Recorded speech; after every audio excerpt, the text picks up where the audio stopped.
Welcome to the Why Not podcast with me, Chrissy Hawkins. In a world where everybody always asks why, I'm here to ask, why not? I'll be breaking down the mindsets of guests as well as my own in a bid to find out what makes people say, why not? Hello guys, and welcome back to the Why Not podcast with me, Chrissy Hawkins. We have a great episode today. Today I've got Meave Kavanagh of Pretty Princess Fitness on to talk to me about coaching, competing and life in Australia. So she's originally from Ireland and now she lives in lovely Perth. And I have to say, while doing this interview, I was very, very jealous of the sunlight. But that's a side note. And yeah, we're going to talk all about how she built up her online business, how she made the big leap from Ireland to Australia all on her own, and how she finds competing, maybe misconceptions around that, and misconceptions around building a business. So I hope you guys really enjoy today, and I think it's going to be a great episode. So sit back, relax, or walk and listen, as I say every time. All 2 times I've said it, but enjoy the episode today. Hello everyone and welcome back to the Why Not podcast. Today I have Meave Kavanagh or Pretty Princess Fitness on the podcast with me. We are going to chat all things fitness, mindset, starting your own business and moving to Australia. So welcome to the podcast, Meave.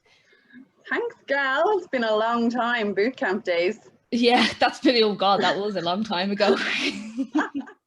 Big change instead anyway. Well, I'm still in Dublin, you're not. Oh, stop. Yeah, so we once worked together many moons ago, both when we were both starting, I think. Oh, yeah. Brand spanking new. Yeah, yelling at women in ga halls, telling them to do squats and burpees and stuff. Things have changed a little bit since then, I think. So, Meave, tell us a bit about yourself. I know about you. Okay, so I'm Meave. I have my own online coaching business, Pretty Princess Fitness. I am from Ireland, from Louth, and I'm living over in Perth in Australia, just about 2.5 years now. So, yeah, that is me. Short and sweet. Quick roundup. So, how did you end up in Australia? So, okay, long story short, always wanted to move away, but I just kind of got so fed up waiting of different people to go with me, and I was just like, you know what, I'm going to be waiting forever. I'm going to be stuck at home and I'm never going to go if I keep waiting for people. And I was actually meant to go a year before I did, but I got an opportunity to go back flying, so I said I'd do that for the year before heading off. And I just literally handed in my notice in June, packed my bags in July and flew off in the September on my own and did a little 5-week trip around Asia, as you have to do on your way to Australia, and then landed in Perth, and just that was that. I just decided I was going to go and I did it.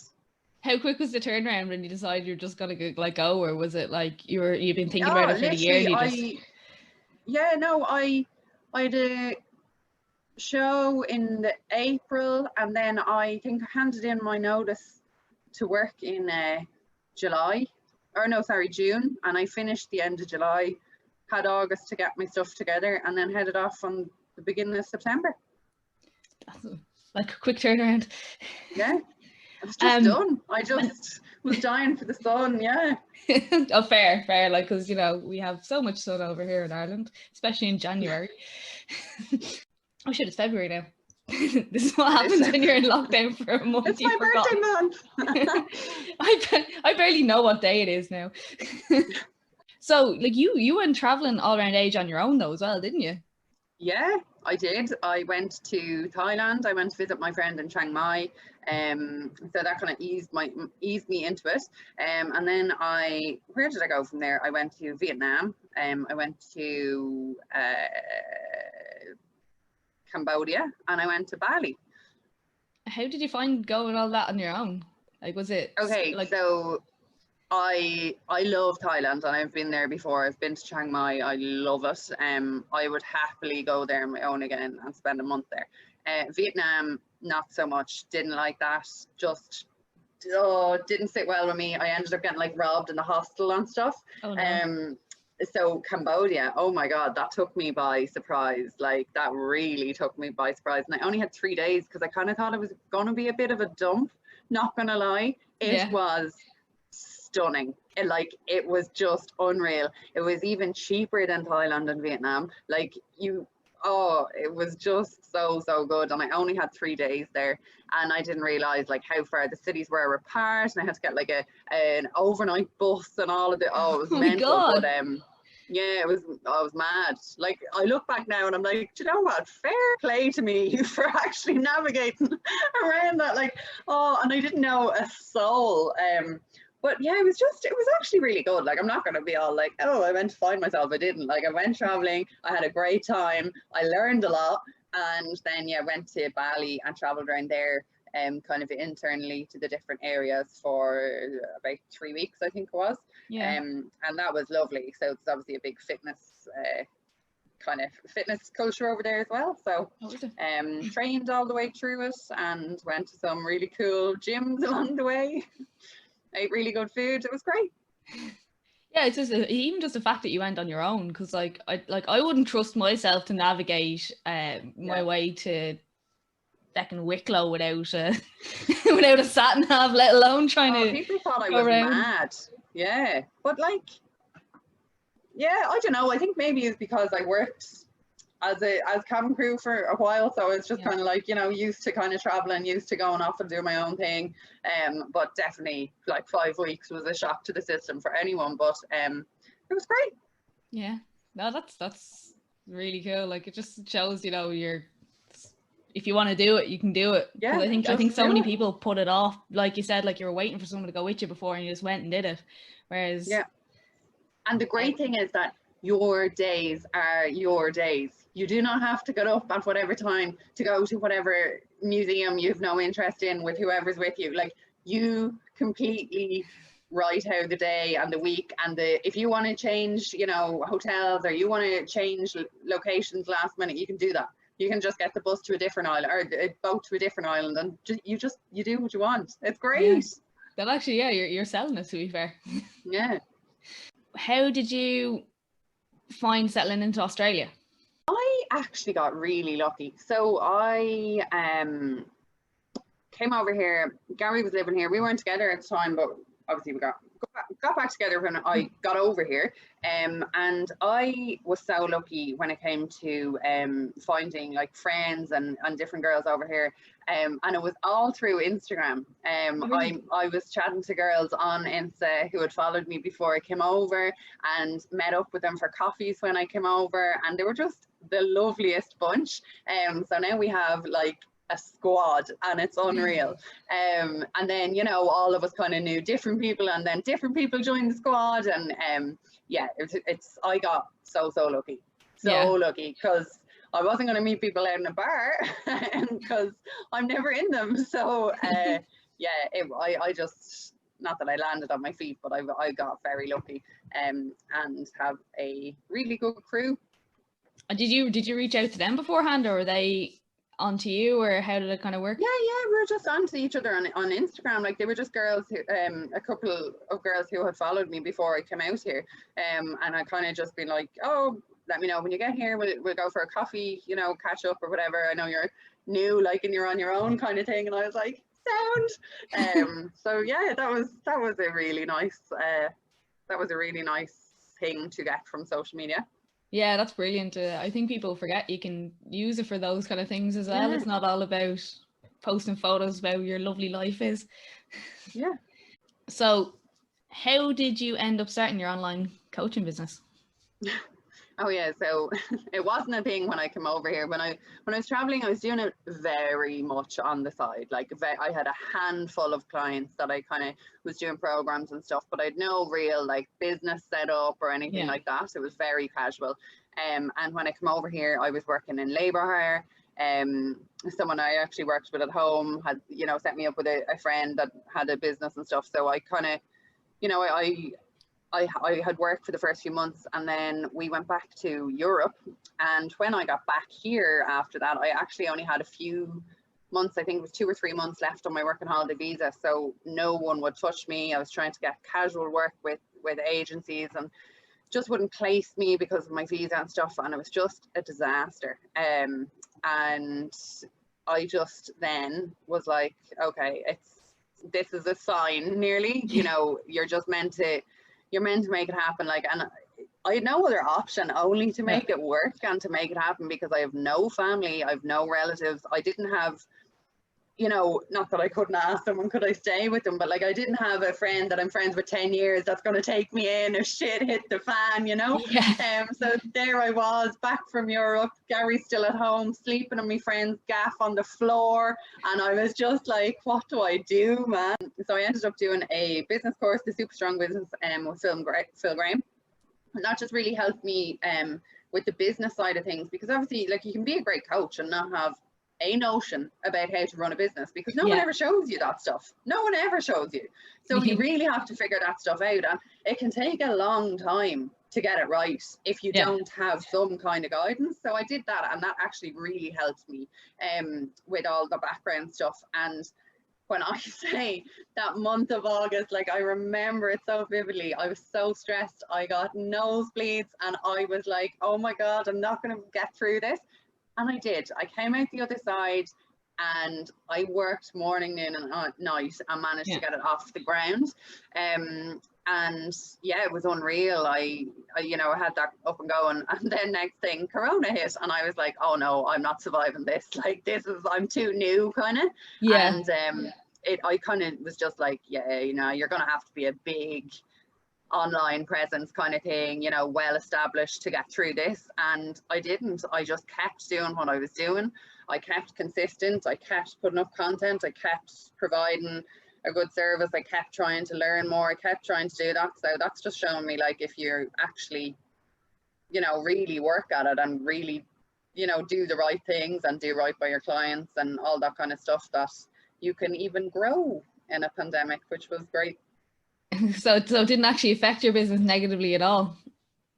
No, I mean, the first 2 weeks when it came in, and everyone was a bit like, Jesus, what do I do? And people, obviously, some people lost their jobs. So I lost a handful of clients, but I gained more.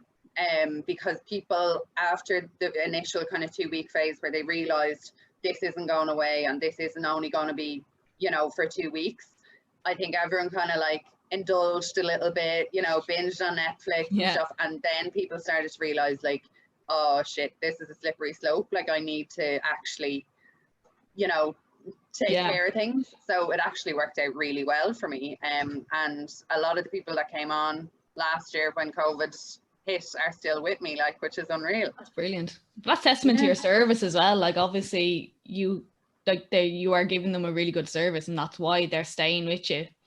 I think that's so important though. Like, you can't, like, the past year, if I look at it, like, the amount that I've grown as a coach or as a business and stuff, it's because you don't know everything when you're starting a business. And I accepted that, and I knew I had to keep learning, and I had to keep investing, and I had to keep doing all those things. And I still do all of those things, and I will continue to do all those things, because it's just so important. And that's how your business, you know, gets longevity and actually stays, you know, a business. So yeah. Actually, I feel like over here everyone's gone real, like, I know you guys have just gone into a kind of hopefully short 5-day lockdown. Temporary lockdown, Whereas, like, we're like back into month 2 or our 3rd one. I feel like everyone's just not bothered this time. They've just like completely just. It's definitely, like, because I have a lot of Irish clients as well, and it's definitely noticeable, say on check-ins or whatever, the motivation is dipping big time. But I think that's only natural after so long. People are bound to find that really difficult, and it's bound to, you know, get to your head. Like, even though we didn't have a bad lockdown here, or COVID really didn't hit Perth very badly, but even those few weeks, like, Jesus, my head was a mess. Like, the first time, so I can only imagine, like, I can only imagine, because we didn't have that here.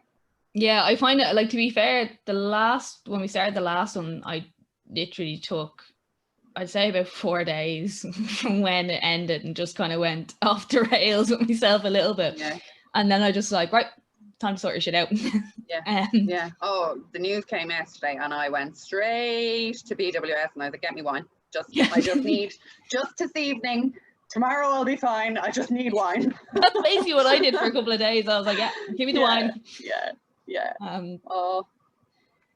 But yeah, no, it's definitely, I feel like people are definitely a little bit I say fatigued by it at this stage. Understandable though, and I am worried about the next epidemic. I honestly think it's going to be a massive mental health epidemic when COVID is over and lockdown's over. Like that length of time and that amount of restrictions, like you can't escape that.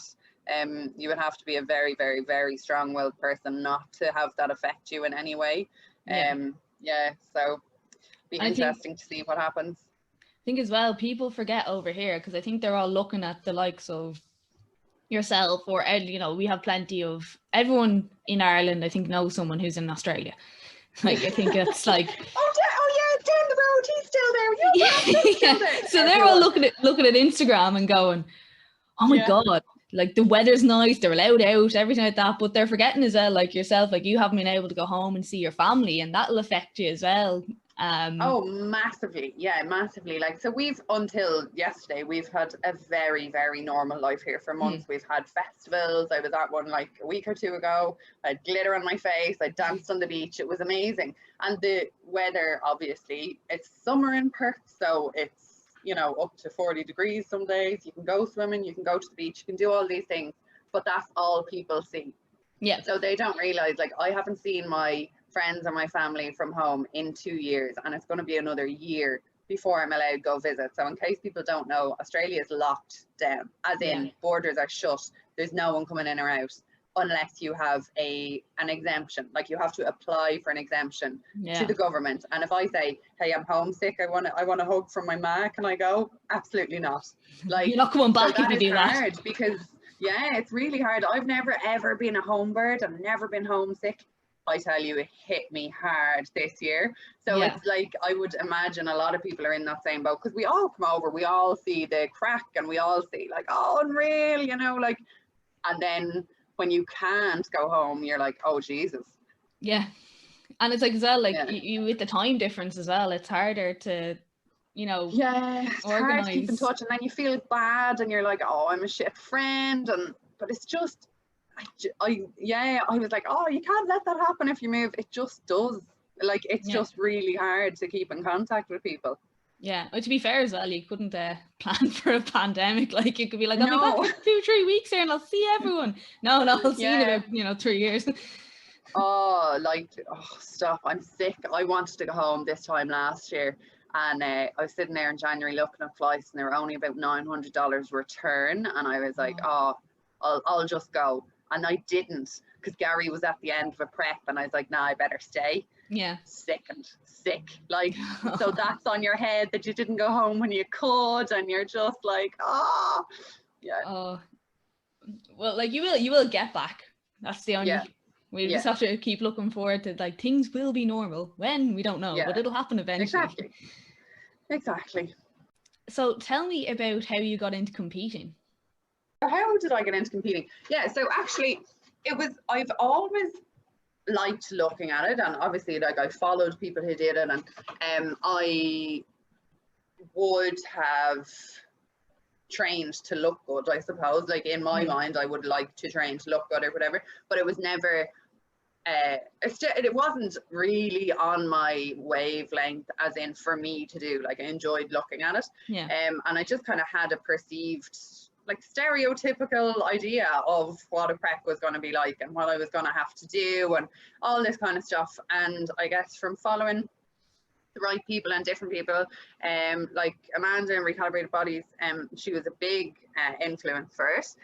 I just kind of learned that it can be done a lot more healthily than you think. Like, obviously, getting down to that body fat is not fun and it's not sustainable, but you don't have to go in and starve yourself on 1,000 calories a day and eat chicken and rice and take steroids. Like, not what you have to do to do a bikini show, whereas a lot of people think, oh, like that's what you do, and I did think that as well.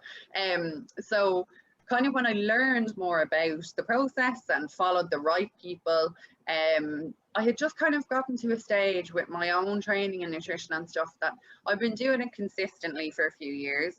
You know, I was in the routine of training, and when it came to nutrition, like I didn't drink. I'd kind of given that up because I was doing boxing and I didn't want to drink before fights and stuff, and then I just never went back on it. And I was just at this stage where I'm like, I don't think it's going to be a massive sacrifice for me lifestyle wise. You know, like some people might find it really difficult to, oh, you have to go and get your cardio done, you can't go out for pints the weekend, whereas it was just going to be like another level up for me, taking it up a notch. And I really wanted to see what I could achieve. Like I wanted to see how good I could look, I wanted to see how lean I could get, I wanted to do all those things. So I actually signed up with Amanda for that prep, and she was unreal, and I learned a phenomenal amount about me, how everything worked. Like it was a massive learning process for me. And I think I have quite a different outlook on prep and competing and stuff than a lot of people do, because I just wanted to learn. So it was like I wasn't doing it to get super tanned and to just get shredded and to get the Instagram pictures. Like I genuinely loved the process, and I loved learning like why we do certain things and why, you know, this works and maybe that didn't work, and it was just really interesting to me. So I think kind of coming at it with that point of view and like not going, I need to win gold to make this worth it, was a kind of a good approach. And then afterwards was actually a really good experience as well, because I wanted to learn again what happens when you reverse properly and like what's this whole process. And so I just kind of, I was a complete like student through the whole process, and I just loved it. Like I just loved it. It was really hard and it wasn't enjoyable.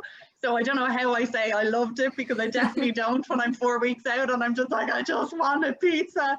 But I loved the amount that I learned, and I loved what I learned, and kind of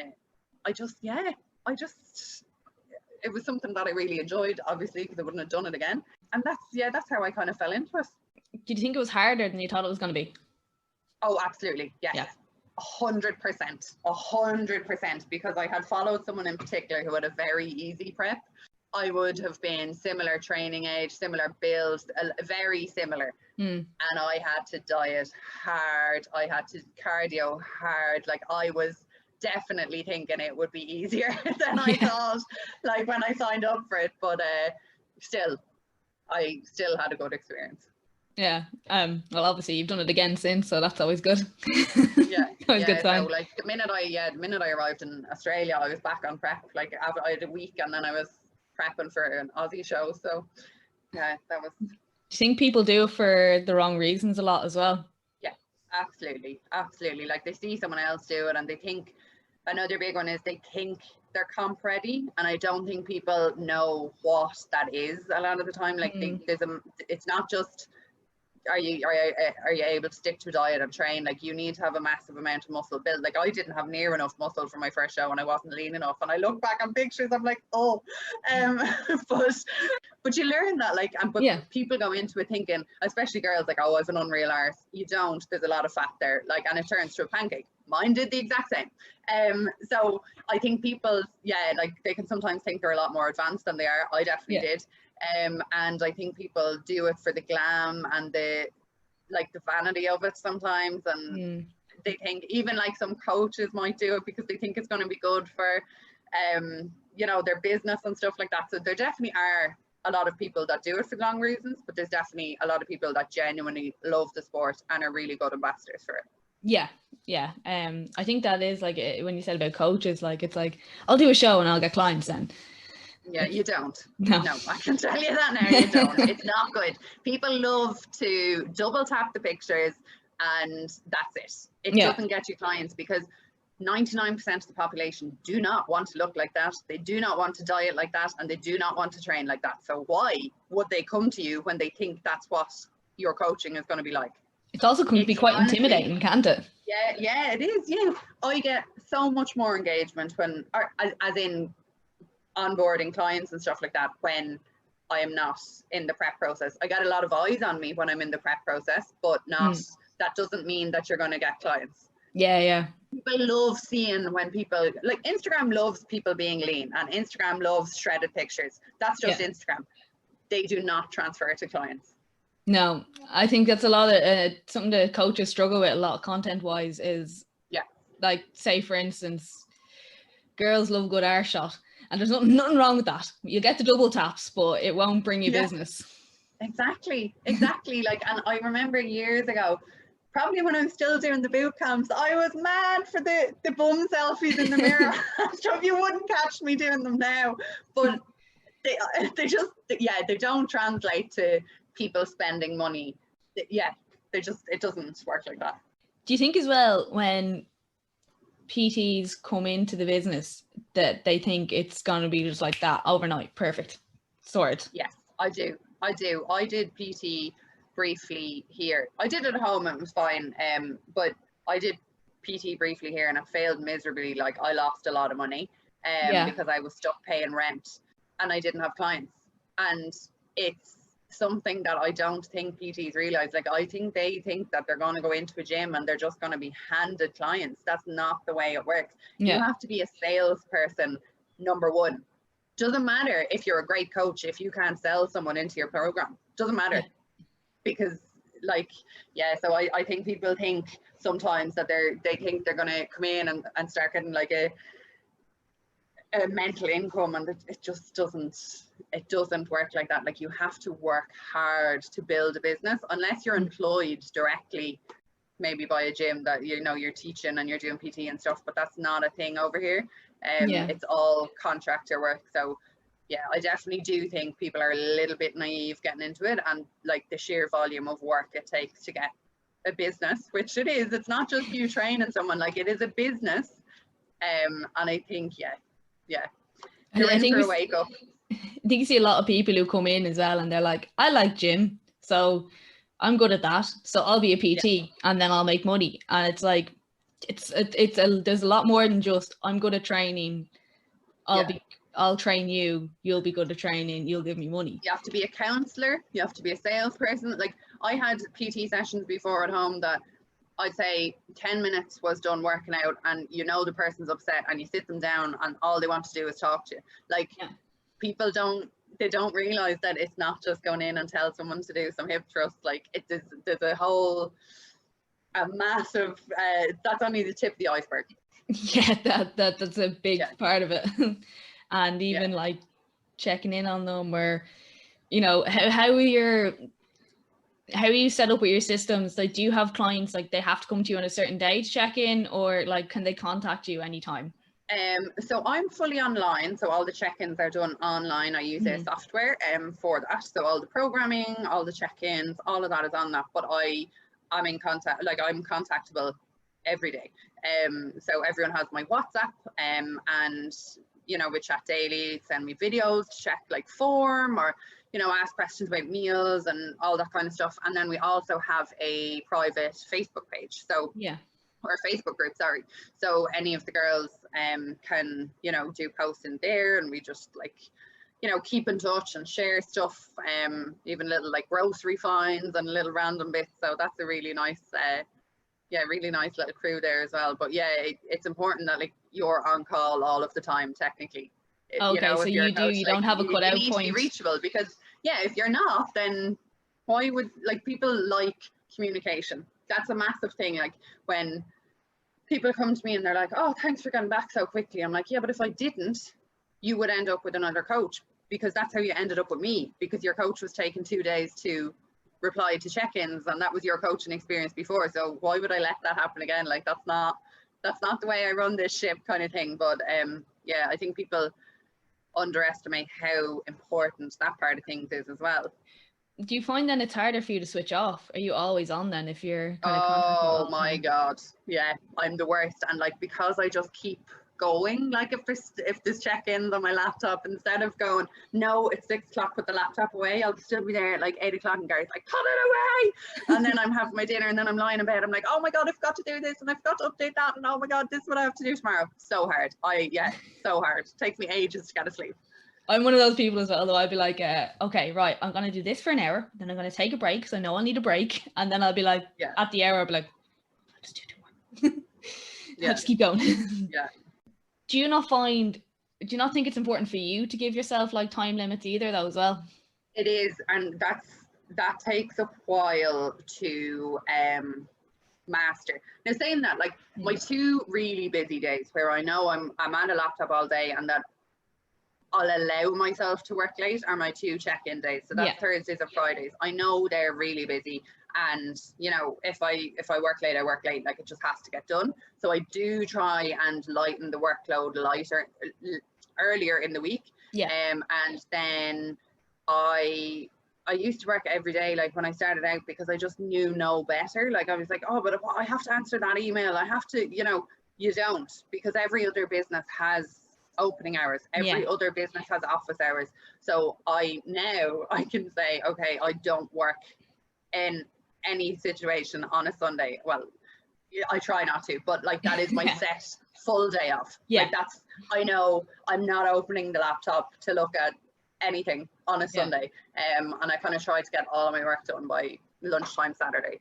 So I have the guts of 2 days off. And then like earlier in the week, I guess like your workload fluctuates a little bit as an online coach, because it depends if you have new clients coming on that week, like whether you have to do, you know, loads of new plans on Monday, Tuesday, or maybe if you don't and you don't have updates to do, maybe you can have an extra day off, but that there's no set in that way. Is there any reason you picked Thursday and Friday as your check-in days, or? I don't know. I think I was used to doing my own check-ins on the end of the week, so I kind of went with that. I used to have it like when I started out, like before I was traveling and stuff, and people could check in any day. And then I think when I did the course and learning, you know, it's really important to have systems and things streamlined and all that kind of stuff. Then I was like, right, I'll set those days. I know it's just a random question, kind of like I was just interested to see if there was. I was just used to checking in at the end of the week. I know a lot of people do it on a Monday, and that is a good idea, because people probably don't, you know, take the piss as much at weekends if they know they have to check in on a Monday. So that is a good idea. I did run a challenge and I did do the check-ins on a Monday, and they did work well as well. Oh yeah. I was thinking as well though, Friday, if you have to check in on a Friday, you're kind of like, so how's the weekend going to go? And they're like, oh, no, I'm going to be good, I swear. We have to chat. Scare them into it before the weekend starts. Oh, there's one other question as well. How did you find prepping while you were working on the airlines? That's when you first prepped, wasn't it? Like that was extra challenge. That was my first prep. That was hard.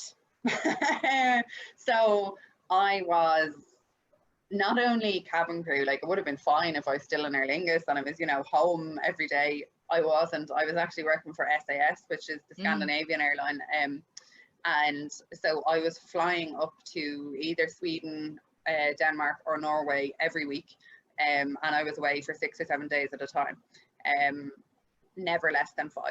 And I was the bag lady, and it just had to be like that. Like, I think people are like, oh, that's madness or whatever, but in my head it had to be done. I was going to get it done, you know. So I was bringing a lot of food with me. I was bringing my oats, I was bringing my protein powder, I would go to Aldi the day before and I'd stock up on a load of, you know, protein yogurt pots and vacuum packed smoked salmon and stuff like that, so I could just throw them in the hotel fridge when I got there. And some days you might be in a different hotel every night, in a different country every night, and I had to pack it every day and bring it on the plane, and it was a lot of work, I'm not gonna lie. And like, it was probably a good bit of money spent as well, because if I was in a different city I'd have to go and find a gym and get a day pass, and it had to be done. Do you know, if the hotel gyms were really crappy, I'd have to go elsewhere. So look, it was done. It was an experience, and so now if someone says I don't have time or I can't do this, I'm like, bitch, please. I was like, that excuse does not fly with me. I love that, like, bitch, please. No. Oh yeah, no. you definitely have the back reference to be like, oh really now? Really? Yeah. Well, I was doing cardio in the morning and a session, and I had hotel buffet breakfasts to resist every day. So Yeah. I'm taking none of your shit. yeah.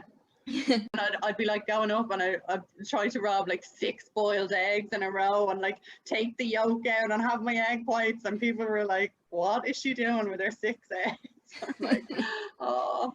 But like if that's you had a goal and you were going to get that goal, so that's exactly like, and I think that's what people don't realize.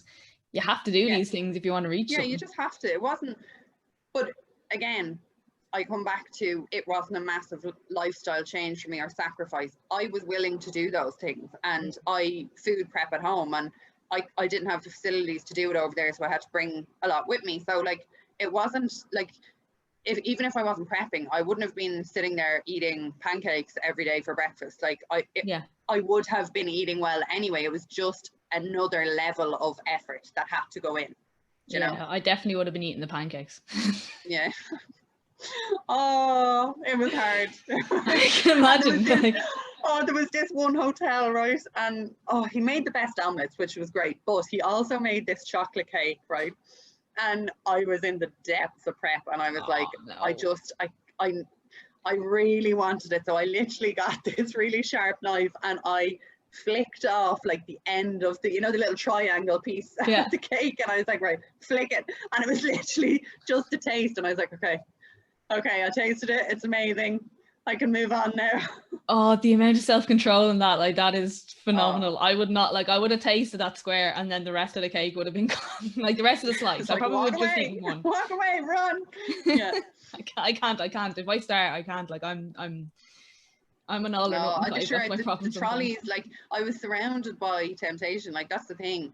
But if I was someone who ate a lot of junk and was tempted outside it or had binging tendencies outside of a prep, then yes, it would have been a lot harder. Yeah. But I didn't. And I was at that stage where I was fine with being around those things, you know? Yeah.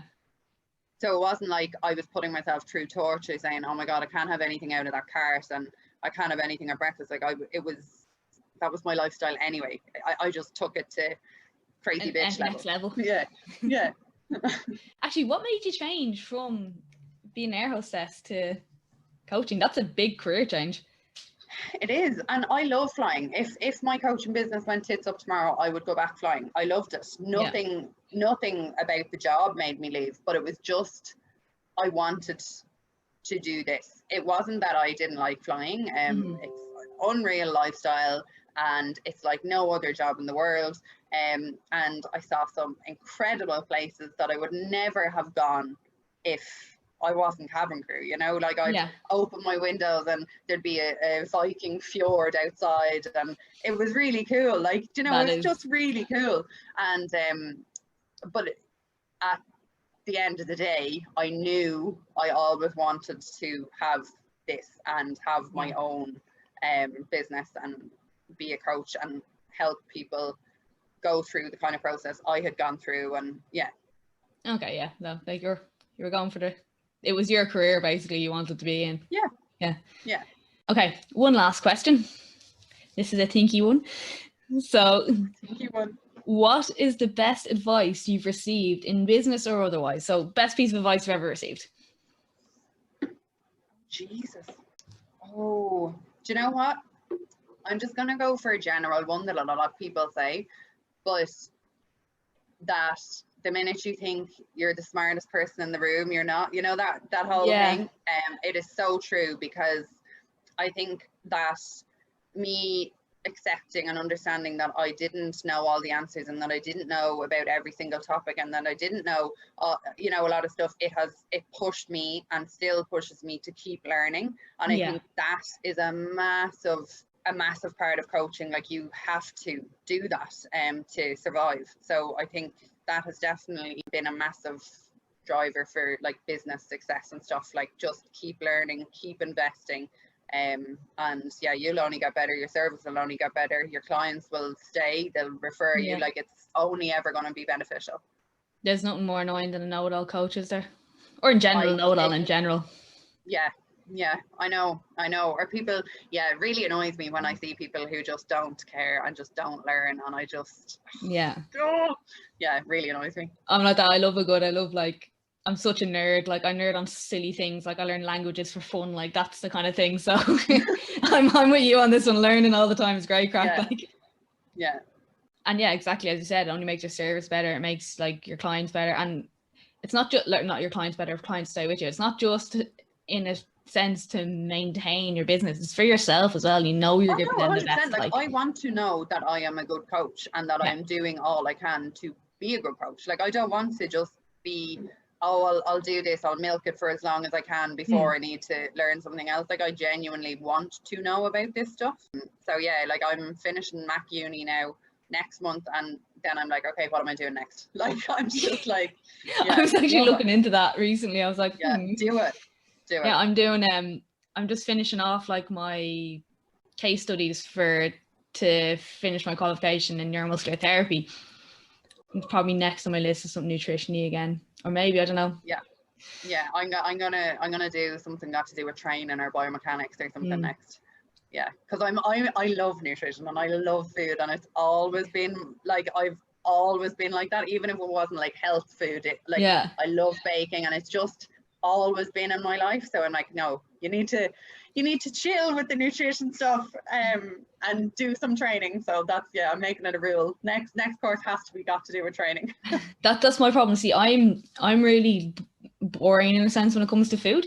I'm like really like, it's fuel. Like, I could eat the same thing for 2 weeks straight and not bat an eyelid. And I'm not the chef in my house. Peter is. Yeah. So the only reason I get good, different food all the time is because he's interested in doing stuff. Like, he'd get fed up with my stuff. Like, I literally could eat eggs every day. It's the only reason, like, now he's back in work. If he's back in work, whatever, I will eat them like through 5 days in a row and stuff like that. And he'll just be like, no, I don't. I'm going to send you my recipe book after this. I could probably do it. And then I'll be like, that's hard. It's not hard, Chrissy.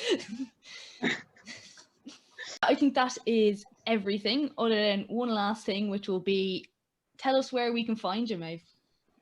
Oh yeah, okay. So Instagram's probably my most active platform. So it's just at prettyprincess_fitness or PPS coaching. And then all my further info is there. Links to my website and stuff like that. Oh, deadly. So yeah, if you are looking for it, you will find her there. And obviously, as ever with me, I am still found on Instagram at Chrissy H Fitness, and also on TikTok at Chrissy H Fit. And we're going to get Maeve on TikTok now as well, and she's going to be flying with all the dances and stuff. Watch this space. Yeah, exactly. So thanks again for coming on, Maeve. Thanks for having me. Great chat. And thanks for listening, everyone.